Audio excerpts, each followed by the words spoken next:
नाज़रीन, PP chairman Bilawal Bhutto Zardari Sindhi सहाफ़ियुनि जे वफ़द सां मुलाक़ात करे ईद खां अॻु रहतू ॾियण जी ख़ातिरी कराए छॾी आहे। तफ़सील ॿुधाए रहियो आहे कमर मेमण। जी कमर, छा तफ़सील आहिनि? जी बिल्कुल, ॾिसो, सिंधी इलेक्ट्रॉनिक मीडिया खे रहतो न ॾियण जे हवाले सां सिंधी मीडिया वर्कर्स एसोसिएशन पारां अॼु सिंध असेंबली आॾो एहतजाजी मुज़ाहिरो कयो वियो हो। पीपल्स पार्टी जो चेयरमैन बिलावल भुट्टो ज़रदारी जंहिंजी उन दौरान असेंबली जे ऑडिटोरियम में प्रेस कॉन्फ्रेंस हुई, उन एहतजाज जो नोटिस वरितो ऐं एहतजाज कंदड़ सहाफ़ियुनि जे नुमाइंदनि खे वफ़द जी सूरत में मुलाक़ात लाइ चयो। प्रेस कॉन्फ्रेंस ख़त्म थियण खां पोइ जेको आहे सिंधी मीडिया वर्कर्स एसोसिएशन जे नुमाइंदनि बिलावल भुट्टो ज़रदारी सां मुलाक़ात कई।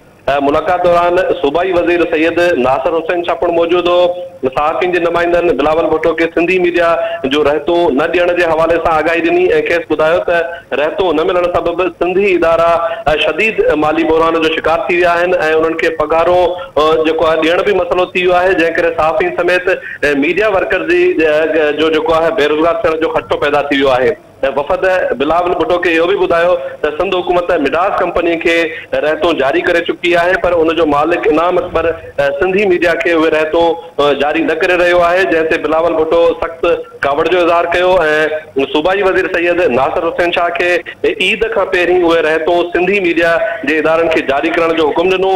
बिलावल भुट्टे जे अहिड़े नोटिस वठण ऐं ख़ातिरी करण खां पोइ सिंध असेंबली आॾो जारी जेको एहतजाज हो उनखे ख़त्म कयो वियो आहे। जी कमर, अवां जी मेहरबानी।